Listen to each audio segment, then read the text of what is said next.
Hello, my name is Jason Reichl, and you're listening to Risk Management Brick by Brick. I'm fascinated with people who are helping build and maintain the physical world around us. On each episode of this podcast, we'll dive in with a risk manager, speak to them about how technology plays a role in this process. Next up on Brick by Brick, we sit down with Aaron Frumin. Aaron is the founder of Uncommon Construction. His focus lies in supporting young people through hands-on experience with construction work. His entrepreneurial drive empowers youth and makes careers in construction more accessible to them. This conversation is very inspiring. When I sat down to talk to Aaron about all of this, it made me think, why don't we have more programs like this? So those risk managers out there who want to see people supporting the industry, but also helping the youth, I think this is the episode for you. Let's get to it. Well, Aaron, thank you for joining me at Brick by Brick today. Yeah, thanks for having me. Let's start with, why are you here at Procore? We're doing a live event here at Procore. So we are obligated to always ask, why are you at the Procore event? Yeah, this is my first Groundbreak, so I'm pumped to be here with Procore. I lead an organization called Uncommon Construction based in New Orleans, and they're one of our corporate partners. They've got a strong office in New Orleans. We're happy to use their software and engage with their employees in our organization. But I'm also really here to connect and learn with the industry, learn about different issues that are being talked about in different corners of the industry, and connect with the various people who lead those efforts and confront those challenges every day. And the more that I and we can learn about those things, the easier we'll be positioned to collaborate with each other. So I think it's in the name, Uncommon Construction, right? Yeah. But so what is the difference between uncommon and common construction? Yeah, so we're a construction company, but we're a little different, right? So there's a couple of reasons why we landed on the name that are maybe for another podcast, but Uncommon Construction is a nonprofit workforce development organization where we host an apprenticeship program for high school students. So we take young people from different schools and we hire them as W-2 employees. They're paid above minimum wage. They earn internship credit at school for building a house or another project together. And then any revenue that we make from those projects, we use to match their earnings 50 cents on the dollar with what we call an equity award scholarship that they can use further education or career opportunities after they graduate from high school. Through one lens, we're just a licensed and insured residential general construction company that has training programs where we can engage upwards of 100 high school students per school year for this meaningful work experience with a lot of on-the-job technical training, culture, character, building activities and evaluations and growth opportunities, as well as chances to explore a lot of different corners of the industry and jobs and careers that start on or around a construction site. A lot of people, when they think about construction, high school, internships, those two things don't go together. So where did it come from? Like, where's the idea? What's your background? Yeah, well, it comes from the idea exactly that, right? Like, if you take a big commercial construction company, it's really hard to make the case to them that they should take on a 16-year-old intern on their job site, right? In a lot of ways, it's safety prohibited and so on, right? So we understand the problem in a lot of different ways, right? There's the obvious workforce need. The industry is clamoring for entry-level employees that they can invest in and keep and retain, right? Yeah, this is one of the biggest, most common things people bring up on the podcast. Biggest risk is trade professionals. Second biggest risk is, and we talked about this a little bit, so I hope you get back into it, about soft skills, people actually being reliable. Yeah, so the construction workforce is aging out. We're retiring. I heard somewhere that the average age of a construction worker, like a job site construction worker, is like 60-something years old. And so we just don't have enough young people raising their hands for these opportunities. And some of that is because of the decades-long marketing campaign against manual labor, work smart, not hard, as though you can't do both at the same time, right? So we understand that problem is what the industry is experiencing, and it's existential for the industry. And this is an essential industry that makes up the backbone of the American economy. And we've all got to step up and contribute and evolve in order to resolve that. But the other problems that Uncommon is stacked up against are that young people, students, youth in our communities need more opportunities for real-world, work-based learning experiences that actually puts their classroom instruction in context. And our schools and our school systems, public school systems in particular, are less and less positioned to provide that for them. We hear about shop class doesn't exist anymore. We're more teaching to the test and standardizing education. It's a lot less project-based exploration. A lot less apprenticeships. The apprenticeship model has kind of gone by the wayside. And so we need more opportunities for young people to get out into the world. And not only that, to be able to get out in the world in a way that has a practical application, right, for their skills, but also shows them the value of their contribution. So those are some reasons like why at Uncommon our young people are paid. We have a profit sharing mechanism with our equity award scholarship.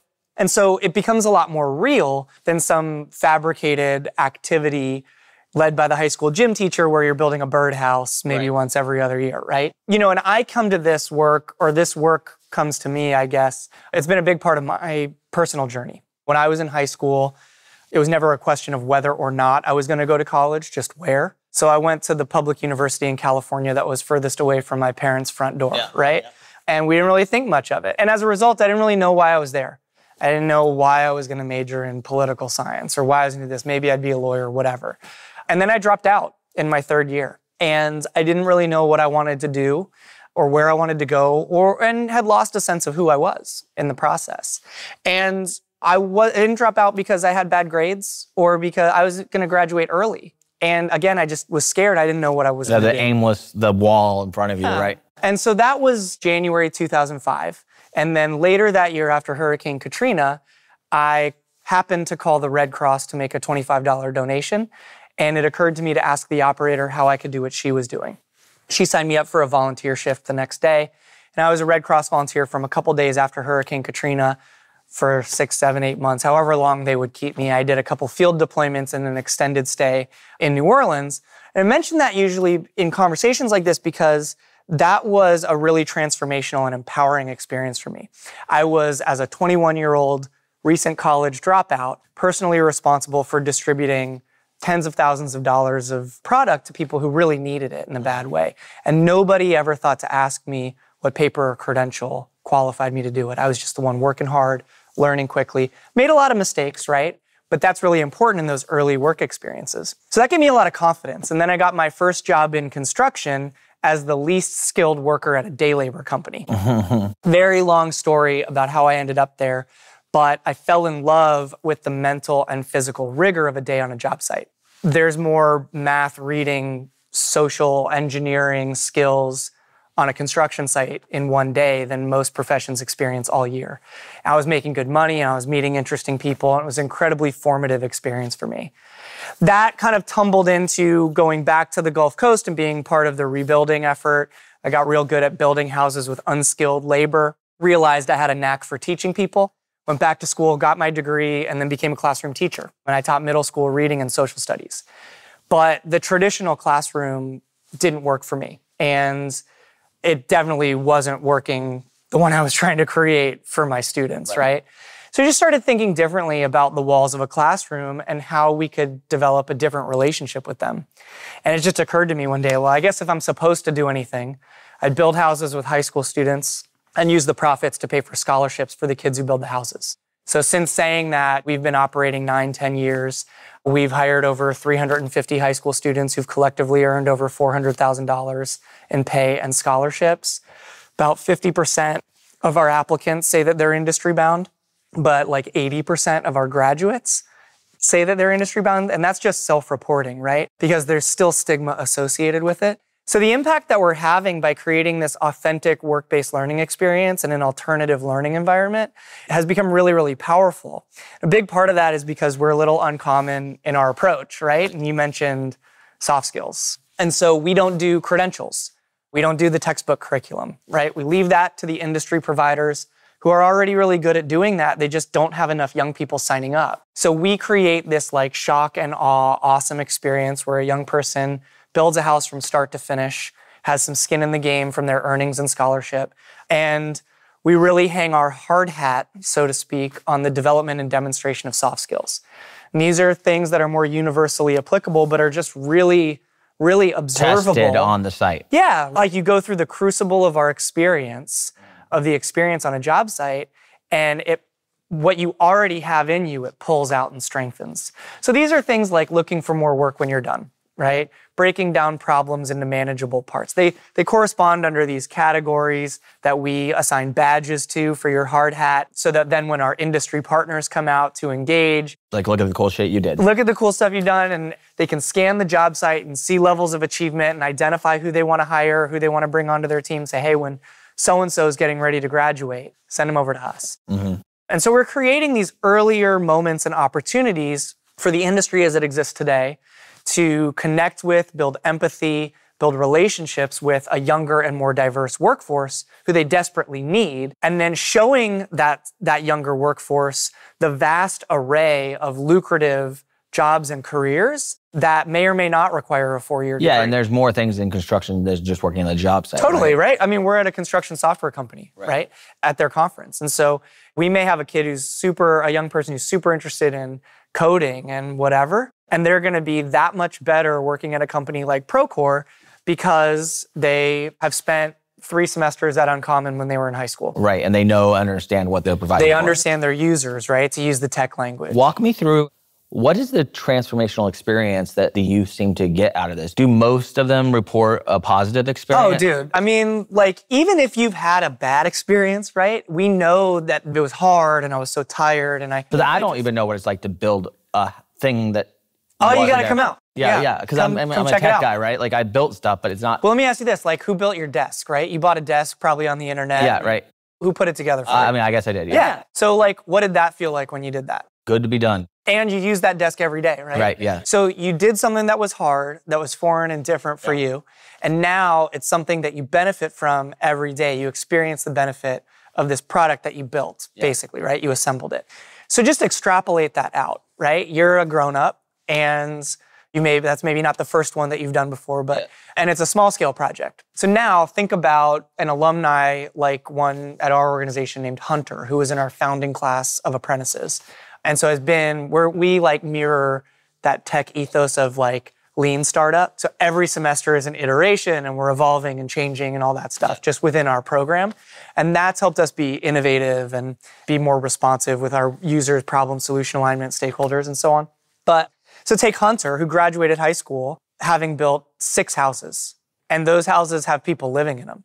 And not only that, those people who are living in those houses, that's the biggest expense, like purchase that they've made, maybe with the exception of their 4-year college degree. Right. And they made that $250,000 purchase as an investment in Hunter and his experience, right? So Hunter did that 6 times by the time he graduated high school. He accrued some scholarship dollars that he took to the electrical union and paid his union dues to join the union. And he became a homeowner at 20, right? And now he's on our board of directors. So Hunter has that experience that he carries with him at 25, I think is how old he is. Has that experience that he carries with him, the sense of unparalleled sense of achievement. A sense of a legacy that a lot of young people don't even get now, to know that they've contributed to their environment and made it better. Yeah, we talk a lot like in education circles about the achievement gap. And we talk a lot in workforce circles and in our industry about the skills gap. And what doesn't always get as much airtime is what we call the belief gap. And this is the gap between what young people are capable of and what others believe they can achieve. So in New Orleans, Uncommon Construction has built like 15 houses, and all the neighborhood and community around us has seen all of those apprentices build those houses. So there's a transformational perspective, mindset shift around what young people are capable of, which they then internalize to inform what they believe about themselves, right? And about the industry and the value that young people can bring to the industry and the value that the industry can offer to those young people. And this transformational mindset shift exists in an hour on a job site when you finally learn how not to bend a nail or strip a screw, all the way to when you're putting the final punch list touches on a house before it's listed for sale, right? And then that legacy, right? That's a 30-year mortgage. And so it's going to be here for a long time. And think about that experience that you had with your desk and put an exponent on it, right? And then earlier, this young person's carrying that with them, along with the social and professional network, the financial resources, the resume experience that they can also carry with them into whatever their next opportunity I was reading this study that was saying in the 1970s, something like 80% of youth had a a labor job when they were in high school or very early, like going into college or whatever they're going to do. And now something like only 10% have that experience. It's all been produced to service where they're assembling the good, not producing anything. Yeah, and there's fewer opportunities for upward mobility in the service industry, in restaurants and hotels and hospitality. And you're totally right. I mean, it used to be that the construction industry and the hospitality industry train the workforce. So you learn all these transferable soft skills, these durable skills that you can then carry with you. Our district attorney in New Orleans put himself through college and law school painting houses. Yeah, right. He has a different appreciation for the trades, but he went on to do something different. And as college came to the forefront and all of that kind of came about, and I think it's interconnected with a lot of the power dynamics and systems of control and oppression. We can't help but acknowledge that as being institutionalized in our industry and American economy and society. But, that's kind of fallen by the wayside in terms of especially in areas like New Orleans where they're trying to rebuild something after such a we have an aging infrastructure, right? And it's an existential crisis, not just for the industry, but to sustain our community in our geographic location. I read we lose a football field of soil on the Louisiana coastline every 40 minutes. And that's and you can extrapolate that out from there, right? And so the biggest jobs need in confronting that challenge of coastal restoration and protection starts with carpentry and construction. It's building levees, it's elevating houses, it's designing water systems. It's the same transferable technical and soft skills, to clear out our drainage and filtration systems, right? As it is to, load a trailer on a truck to go to a job site. Let me ask you a question, not just about your thing, but with your experience of working with teenagers. So a lot of people on the podcast have kids, or they are just, let's say, not so stoked about this generation. What are people getting right and what are people getting wrong about this generation? Yeah, it's like the whole Gen Z thing. Yeah. I think one thing that I hear a lot from other people is they don't want to work, right? And I think there's a lot of coded language in there. I think at least with the young people that we work with and we see the most, it's just that they lack opportunities to get out there and do it. Our young people will hustle. They'll get themselves to and from work. Sometimes there are factors outside their control that make it harder for them to get where they need to go.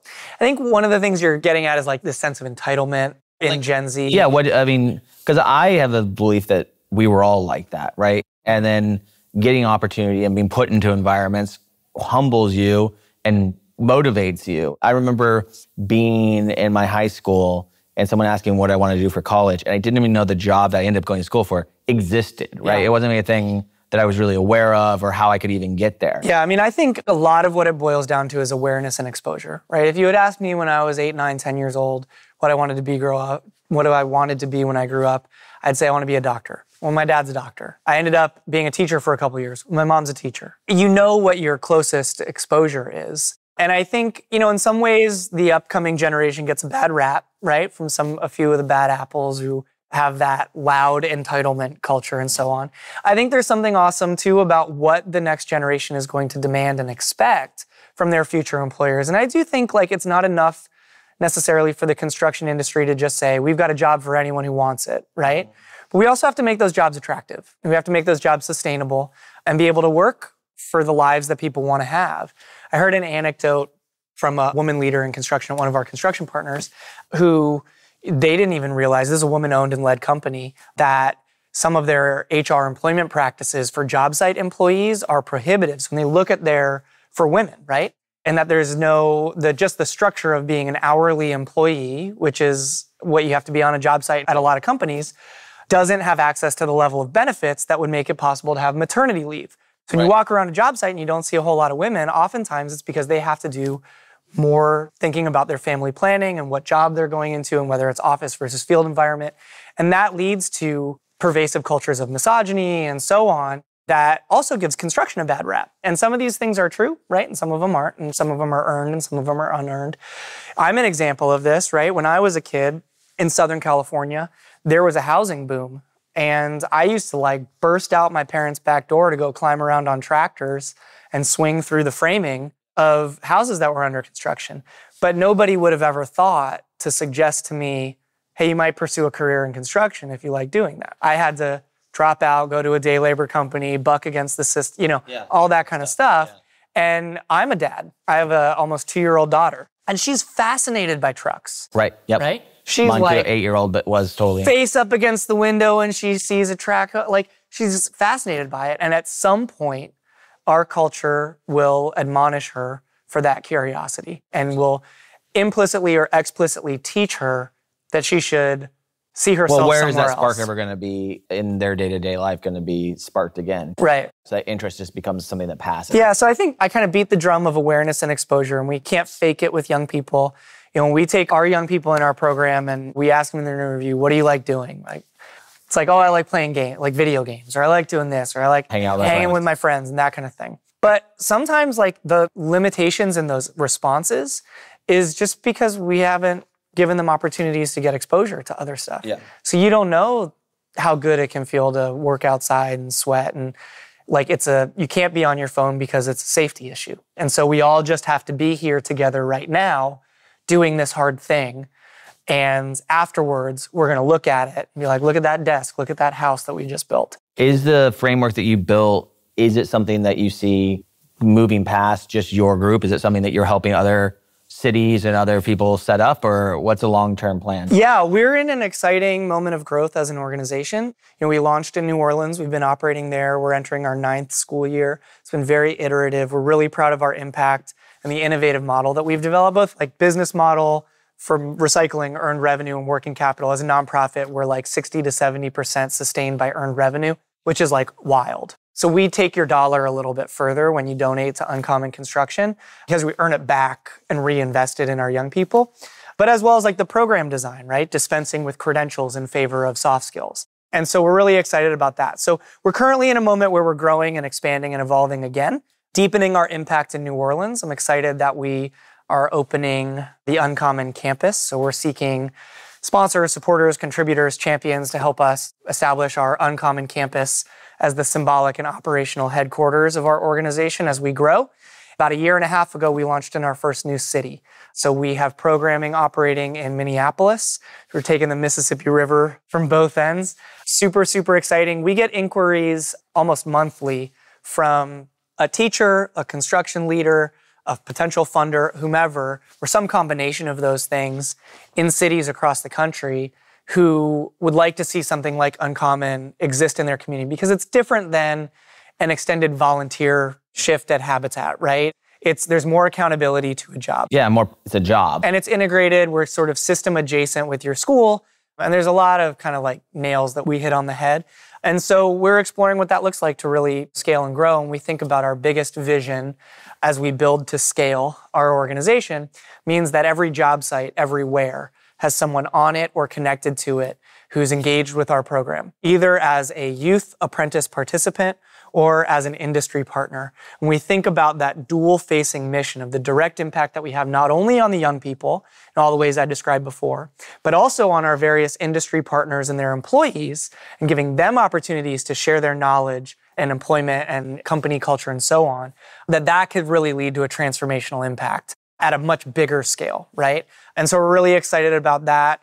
We want to walk before we run. We really have believed over the years of let's build a model, an organization that is impactful, is unique, is different, and can really pave a new road for workforce development in our industry. And we're excited to be at that moment where we're on the cusp of learning to grow. Right? Yeah. So one of the things that we focus on a lot is risk managers. How does risk management play a role in Uncommon Construction? Risk management is central, right? I mean, construction work is risky work, and employing minors to do construction work is risky work.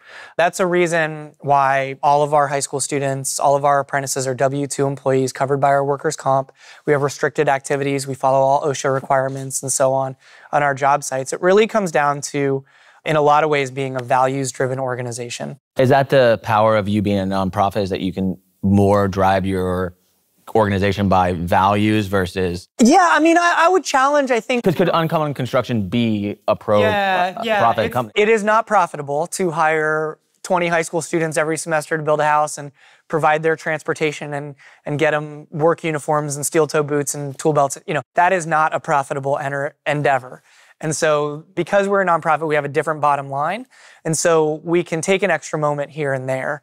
When we think about the way we engage with industry, we have a lot of great opportunities to bring the industry in to create these meaningful intersections. And one of the things that we do as a value proposition to the industry is to mitigate risk. There are not great job site opportunities at a typical commercial construction company for a 16-year-old. And if you could imagine, if something goes haywire on a big commercial construction site, and if there are 16-year-old interns walking around out there, that's terrible, right? And so we offer a lower risk environment as just a residential single-story house construction site. So it's lower risk, and it's a little bit easier for us to be the employer of record. We retain site control, so we purchase the vacant lot, we file the building permit, we purchase the materials, we sell the house. That allows us to adhere a little more to our North Star and our values. But I would say a for-profit company would be better served by being a values-driven organization. And we really lean on our values when it comes time to make decisions or steer ourselves in one direction or another.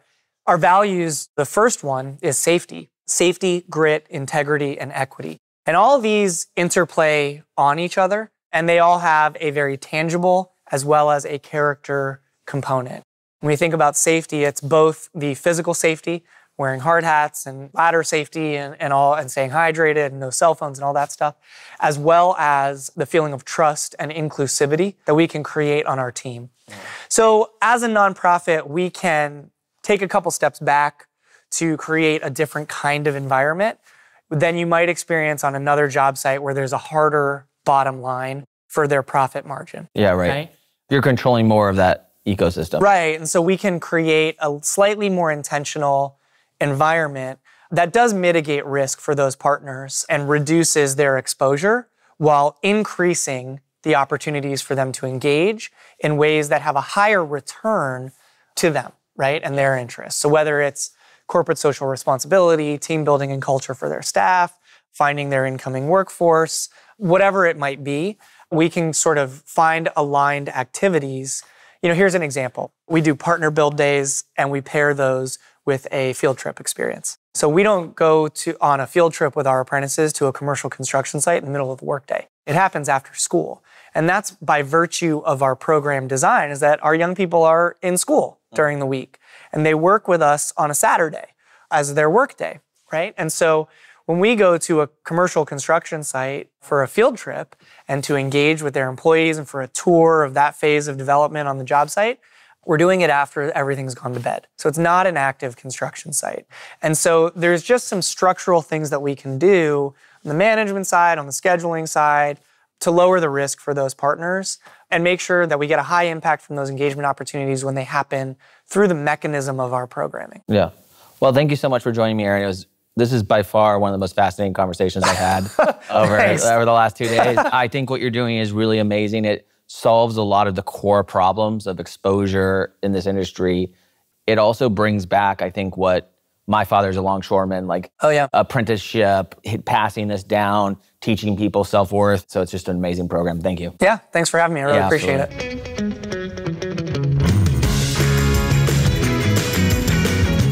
It's my pleasure to welcome Jennifer Dewees to Brick by Brick. Jennifer is the president of the Maryland Center for Construction Education and Innovation. Her focus lies in developing the construction workforce, especially on women and underrepresented groups. Very inspiring. Another one that I walked away from going, we need more people like this in the world. Let's get to it.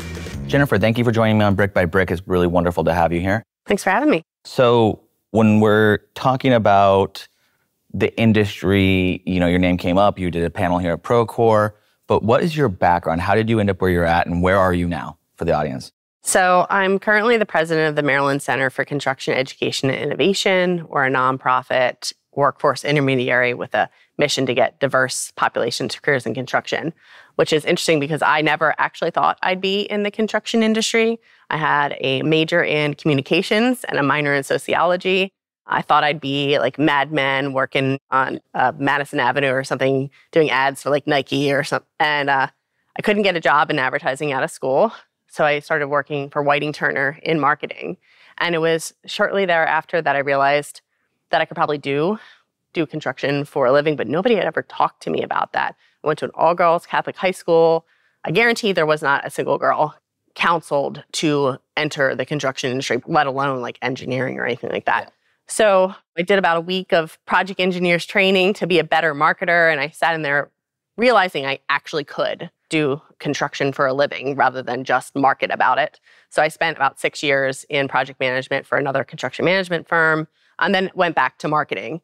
While this is happening, I joined the National Association of Women in Construction and became really passionate about the idea of women in the industry, women not realizing the industry exists, realizing that they can be in the industry, and always kind of felt like if I could do NAWIC for a living, if I could evangelize the construction industry to women, that I could. And I got this opportunity in 2020 to take over for the then president of MCCEI when he was retiring.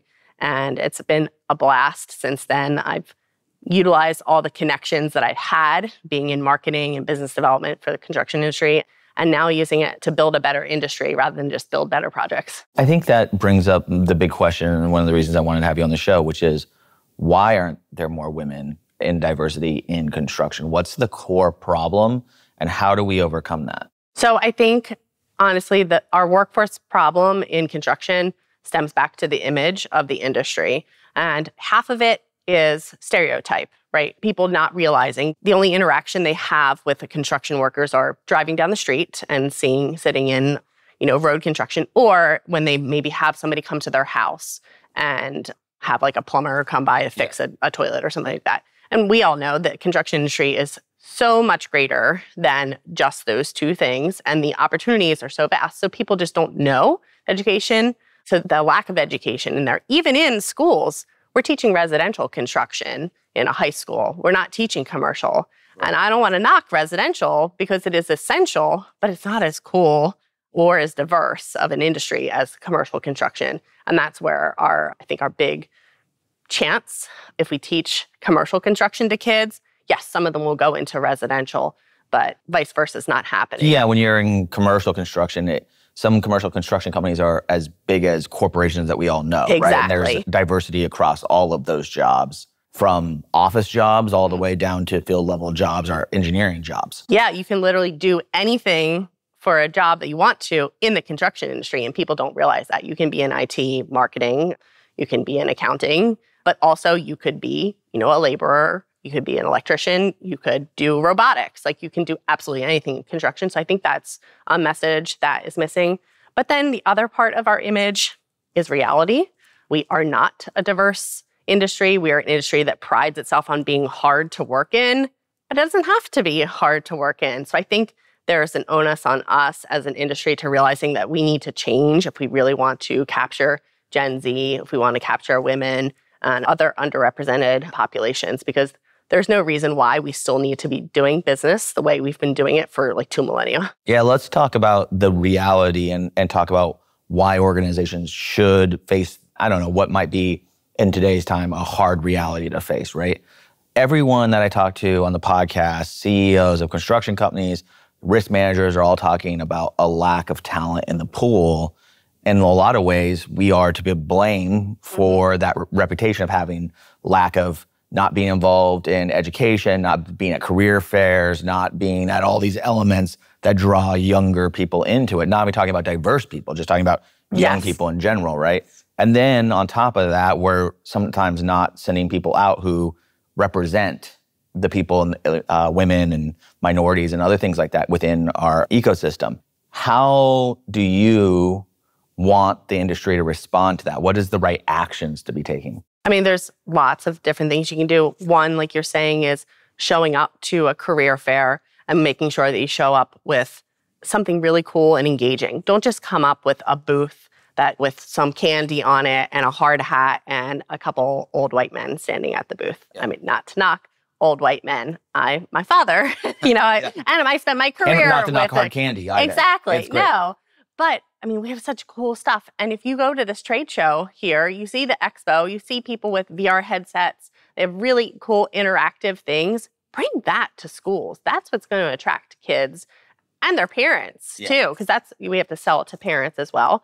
So I think that's important. And then make sure that you've got, your diverse, probably obviously can't have diverse people at your trade show booth if you don't have them.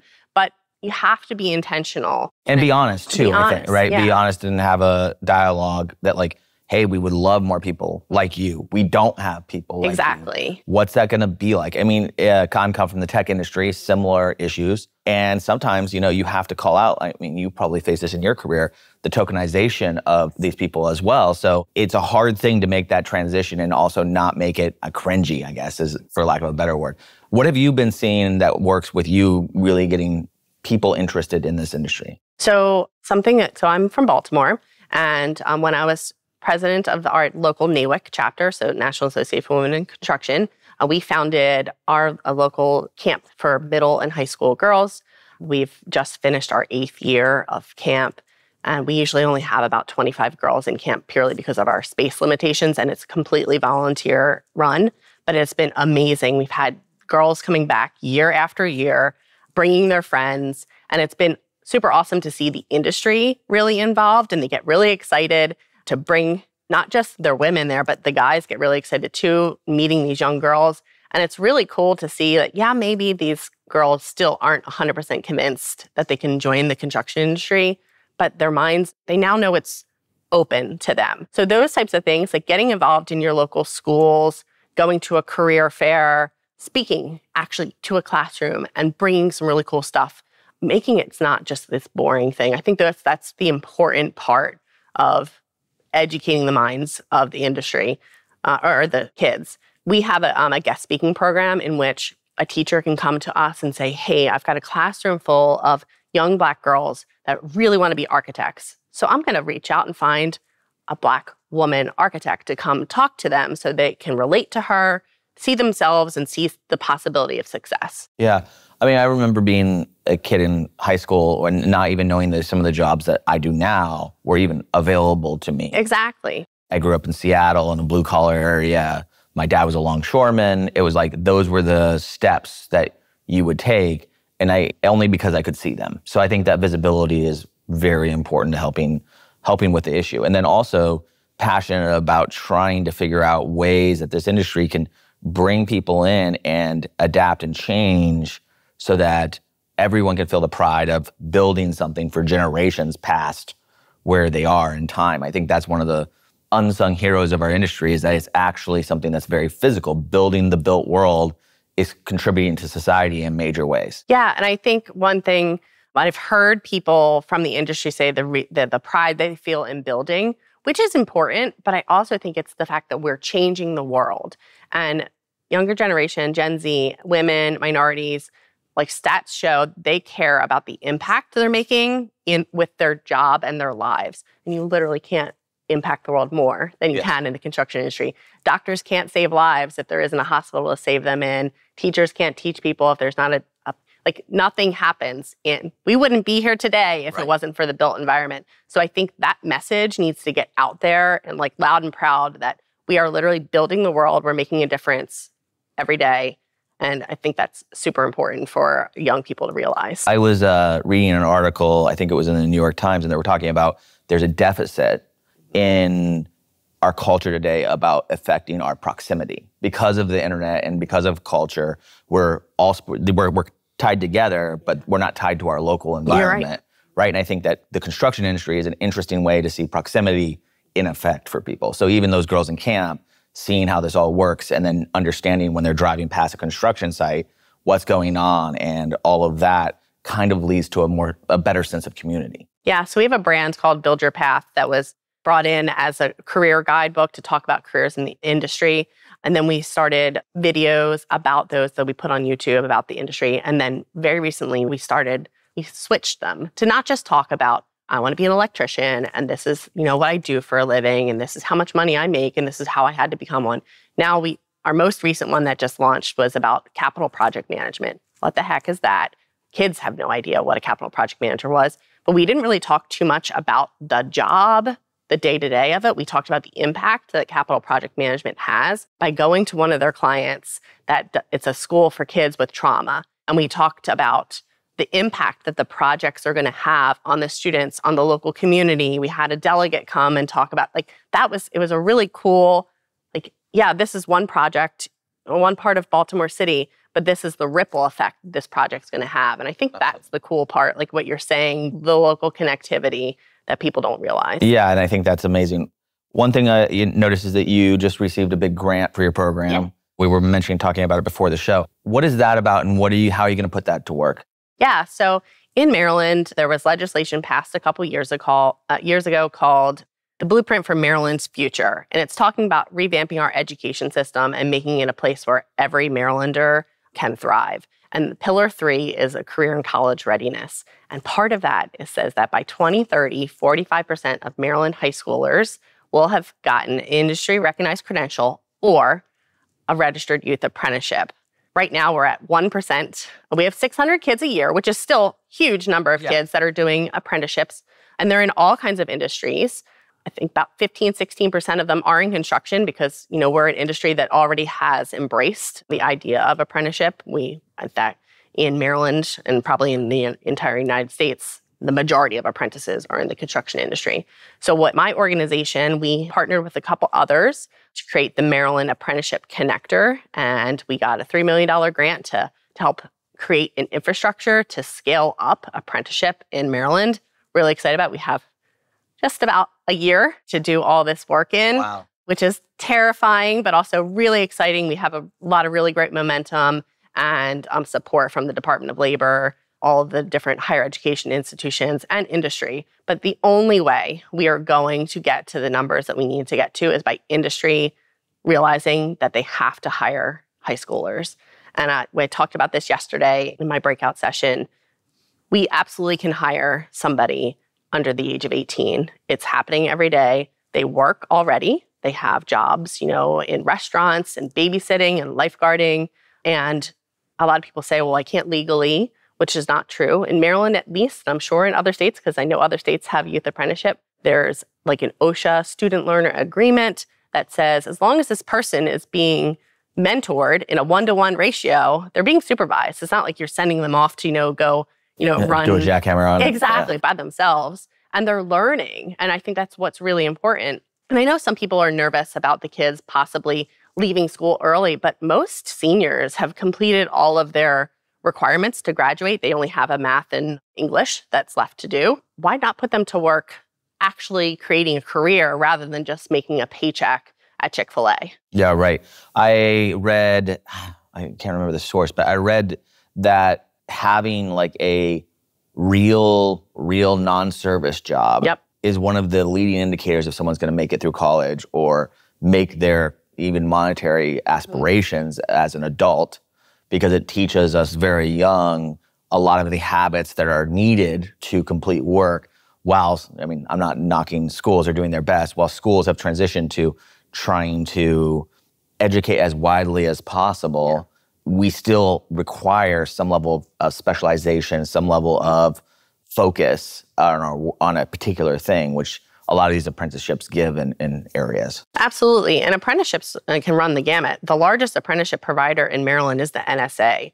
I mean, that is not a blue-collar job by any means. Right. It is a technical, specialized, high-security position. So an apprenticeship can be completely. And if the NSA can figure out how to hire somebody under the 18, you're telling me a construction company can't? Like, that's absolutely insane. One last question. If you were going to give yourself all those years ago a piece of advice, and you probably have to do this quite a bit, so most people will get nervous at this question. What kind of advice would you give to a young person? I think it would just be like, stretch yourself, follow your heart, and don't ever think that you can't do something. Because every time I've been terrified to make a change, it's worked out for the best for me. I'm just like, take that leap of faith and try something that you never would have imagined yourself doing. Thank you very much. So you mentioned the issue, because I do have people on the podcast and we've talked about apprenticeships. And those apprenticeships have mostly been like, well, we would love to do this, but we're worried about safety, we're worried about X.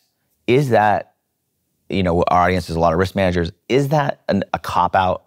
And how could they who should they check with to see if that is actually real? Because I know that a lot of risk managers are really passionate about getting people into their organization. Absolutely. I mean, I completely understand the nervousness and the fear. And for a very long time, we said, well, our insurance company won't allow it. And we've had those conversations in Maryland. In fact, one of our senators, Jim Rosapep, said, I'm going to make sure that the insurance commissioner talks to all the insurance companies because it's not true. So like I said, in Maryland, it's called the MOSH Student Learner Agreement. And it is a document, it's an agreement between the student, the apprentice, and the employer that says they're going to be overseen 100%. And that's what an apprenticeship is. Even as an adult, the adult doesn't know enough to work unsupervised. And so a student certainly doesn't. And I think the really cool part about the one in Maryland is that this is through a school system, right? They're getting credit to graduate. They're not just coming there just because they want a paycheck. It's a very motivated student that gets there. So these kids are getting up at 4 o'clock in the morning to get to a job site and then going to school afterwards. If that doesn't give you like the grit. Right. What would? So I think we're obviously a very conservative industry, rightfully so. People's lives are at stake by what we're doing, but it's happening. There's, like I said, I think right now there's 36 electrical apprentices in just one program right now in Maryland. And if electricity is one of the most dangerous out there, if they can be overseen, really anybody else I think can. it's also the wording, like there's a difference between an apprentice and an intern. Absolutely. Right? Yes. And an apprentice is, you have to step into that. So if you're a risk manager going, oh, I've never actually looked at what the rules are around an apprenticeship, maybe start there. And then also realize that you're going to have to make a commitment to this program for the longevity of the industry. And it's important that you as a risk manager talk about the risk of not doing that. Yes. If we don't make this now, then 5 years from now, who's going to be XYZ in the field, right? Or it's going to be much harder for us to recruit these college students because other people are becoming apprentices and getting their name recognized with growing this talent. Absolutely. So like you said, an apprentice, the difference between an apprentice and an intern is that there is curriculum that's happening at the exact same time as they're working. So they're not an uneducated workforce. And then additionally, like you said, if everybody else is hiring, other industries are getting them, and they are, we'd be missing the boat to not try and hire them too. Thanks. Risk Management Brick by Brick is brought to you by TrustLayer. Find out how TrustLayer manages risk so that the people can build the physical world around us. Head over to trustlayer.io. And then make sure to subscribe to Risk Management Brick by Brick on Apple Podcasts, Spotify, or wherever you get your podcasts. On behalf of the TrustLayer team, thank you for listening.